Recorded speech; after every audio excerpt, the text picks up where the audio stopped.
fort de ce nouveau contexte, on doit absolument réinvestir dans tous nos stocks et nos capacités, continuer d'embaucher, de former et continuer d'avoir une armée encore plus forte, car ceux qui nous disaient il y a quelque temps la guerre de haute intensité ne reviendra plus, se sont, on le voit bien, trompés.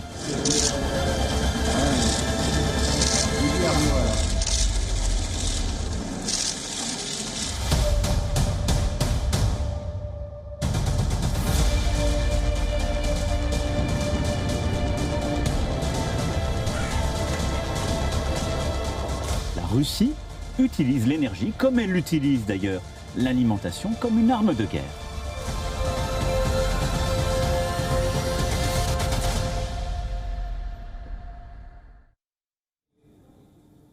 So Europe's worst nightmare is unfolding this week.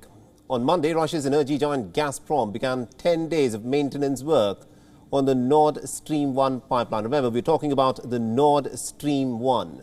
And days later, Gazprom said that it could not guarantee as to when the pipeline would actually become functional again, since that depended on a turbine engine currently undergoing maintenance work in Canada. While Canada has agreed to deliver turbines that are needed to maintain the pipeline, despite sanctions that are in place against Russia, Germany and other European countries are now waiting very anxiously to see if the gas comes back again in the next 10 days or whether there will be more delays. They fear that Gazprom might actually take this opportunity to simply shut off the valves. Meanwhile, Canada's decision to allow the parts to be shipped to Germany has also upset Ukraine. Canada's Prime Minister Justin Trudeau has defended the decision, saying that the sanctions are aimed at Vladimir Putin and are not designed to harm citizens of their allies. Berlin has not provided a timetable for the return of the turbines. In the weeks leading up to the scheduled maintenance, Russia had already reduced supplies by nearly about 60%, blaming the absence of a turbine. These cuts also had a knock-on effect on the supplies to a number of EU states, while Poland and Bulgaria have seen theirs stopped altogether. Now, on your screens is the Nord Stream pipeline. The Nord Stream 1 was completed over a decade ago, back in 2011. It runs from Viborg in Leningrad to Lubmin in Germany. The Nord Stream 1 pipeline transports a staggering 55 billion cubic meters of gas every year. Now, to put that in perspective, Europe requires about 100 billion cubic meters of gas each year. So clearly, Nord Stream 1 individually makes up more than half of the gas supplies to Europe. This gas is used for heating homes, factories and offices, especially in the harsh, long European winters. It's also used for power generation across the continent. In Western Europe, Russia is its largest single supplier of gas, and on your screens are all the pipelines that link Europe and Russia. So if Moscow chooses to turn off the tap on the Nord Stream 1, then it means serious trouble for Europe. It could lead to absolute chaos across the continent. Energy costs would simply go through the roof, and millions of people across Europe will have to deal with unheard of power outages. The biggest question, of course, is can Europe find a replacement in the current situation? It is highly unlikely at this point of time, and it's also going to be extremely hard to substitute Russian gas quickly enough. Europe could look at importing more liquefied natural gas from the United States and also ramp up its other energy resources. But doing so will neither be quick, nor will it be easy, nor is that going to be economical. Now, France, to that end, has urged its citizens to rein in their energy consumptions. President Macron said that the country must very quickly learn how to do without Russian gas. But the question, of course, is, can Europe do without Russian gas? Ça veut dire des contraintes, des choix. Mais quand on est intelligent, on essaie que ces contraintes passent le moins possible. Qu'est-ce qu'on doit faire? On doit essayer de réduire, pour passer le pic de l'hiver, nos stocks, parce qu'on aura besoin d'être solidaires avec les autres Européens. Et on doit le faire pour qu'il n'y ait jamais de coupure complète et essayer le moins possible d'arrêter notre économie. Now, energy prices that were already increasing even before Russia launched its war against Ukraine at the end of February have sharply risen since then, leading to the highest inflation in most major global economies in decades. And this is a situation that not many expected even about 6 months ago, but now are confronted with skyrocketing gas prices. Can Europe deal with this crisis? Now, to discuss this, We are joined in by Ms. Natalia Guzak, who's the Executive Director of Eco-Action in Ukraine. She's joining us live from Kiev. Now, Ms. Guzak, thank you very much indeed for taking time out and speaking to us. This is a crisis that was not unexpected, because ever since Russia invaded into Ukraine, it was quite clear that gas will be a major pressure point. Nord Stream 1 has now shut down for about 10 days for maintenance work. But do you think this is just general maintenance, or could there be a period that would be longer than 10 days that Russia would decide to cut off gas to Germany? True. From the Ukrainian perspective, as Eco-Action, I'm working with is environmental NGO. So from our perspective, the overall situation with the energy was very obvious from 2014, when actually Russia invaded Ukraine and the war started. And it is clear that gas is used by Russia as a geopolitical instrument to influence decision makers in Europe and other countries. So definitely sanctions aiming to cut the consumption is not only the instrument to stop the war because of the less income to the Russians' military budgets, but definitely to make less dependence on the fossil fuels, on the energy source in Europe. The same situation actually with nuclear energy, which is used by Russia also historically as the geopolitical instrument. And unfortunately, it's not so much discussed, but still the instruments are very similar.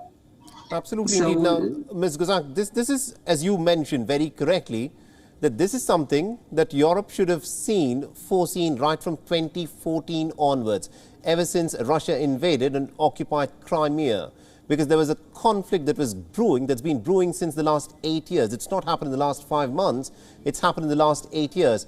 So has Europe sleepwalked into this crisis where it potentially finds itself in a situation that it is addicted to Russian gas and there's nothing that it can do to immediately wean itself off Russian gas?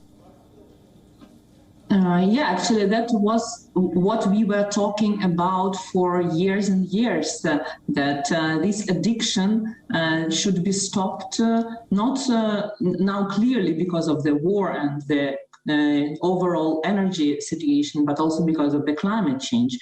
Fossil fuels are fueling not only climate change, but this war. So this is really very... shows the rigid approach of the decision makers in EU, focusing more on the current state, which is fine for them, and the efforts which were in place to support renewables energy development were definitely not enough.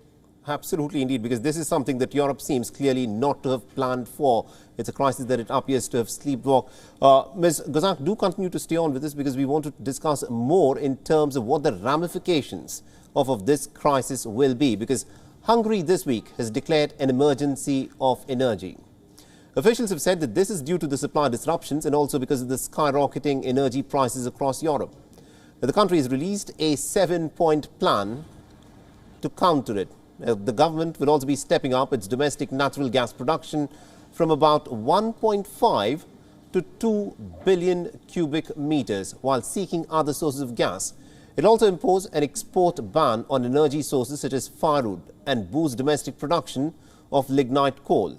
It also reopened one power station at Mantra and extend the operation of the Pax nuclear power plant near Budapest. Now, Hungary is not rich in homegrown energy sources. It currently imports nearly about 65% of its oil and 80% of its gas from Russia. And after Moscow launched its war against Ukraine, the EU, of which Hungary is a member, has sought to target Russian oil exports with sanctions. Hungary, very much aware of its dependency on Russia, has sought and negotiated a concession which allows for a temporary exemption for oil exports delivered by the Russian Druzhba pipeline to the landlocked nation like Hungary. All right, now, this of course is a situation that Hungary perhaps would have wished that it was not pushed into. But Ms. Guzak, this is something that Hungary will have to confront with. It is a nation in Eastern Europe. Without Russian gas, it will have to rely on other sources of energy. It is looking at things like coal and even nuclear power. Do you think this is something that is feasible? We all monitor and see situation in Hungary, which is really upsetting in all this process. But unfortunately, Hungary is not the only country so much dependent on Russian fossil fuels. Just the political influence in Hungary is higher than other countries. That's why we see so, let's say, bold position on this.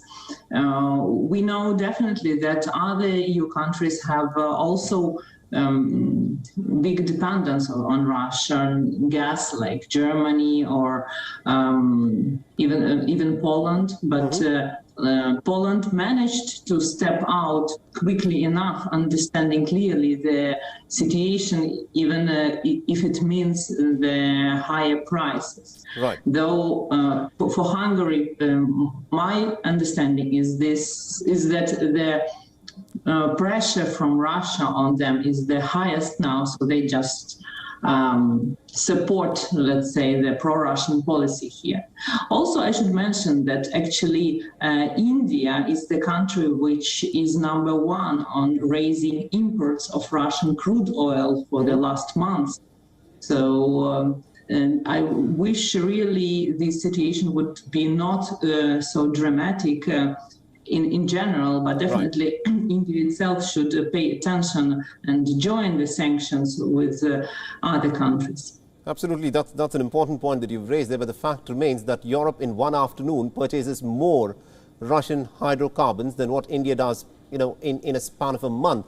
The question that I want to ask you lastly, Ms. Gazak, is right now countries across Europe are making noises that they would wean themselves off of Russian hydrocarbons, that they would, somehow go away from their dependence on Russian gas and oil. But do you think once the war subsides, which could happen, in some time from now, because that is something that will happen, if not now, or at least sometime in the near future, like in 6 months' time, do you think the European nations will really break and decouple themselves from their dependence on Russian hydrocarbons, or once the tensions in Ukraine subside, will Europe again go back to being dependent on Russian hydrocarbons? My understanding is that Russia showed to all the world the real price of their hydrocarbons, and I do believe that after Ukraine wins and Russia is in decline of economic decline, the neighboring countries and countries exporting fossil fuels will definitely step out, and even if once stepping out of buying Russian fossil fuels, it makes sense to diversify not towards other sources, but towards other principal sources of energy, like renewables, wind and solar energy would be definitely the most logical and the next step for energy systems development. So my vision is that definitely this dependence would end. Maybe for some countries quicker, for others a bit longer, but definitely the future is without fossil fuels. That's clear. All right, the future is without fossil fuels, but how long will Europe stay dependent on Russian fossil fuels? This of course, is the big question. Thank you very much indeed, Ms. Gazak, for joining us from Kiev and getting us all those insights there. Yeah, bye. WION is now available in your country. Download the app now and get all the news on the move.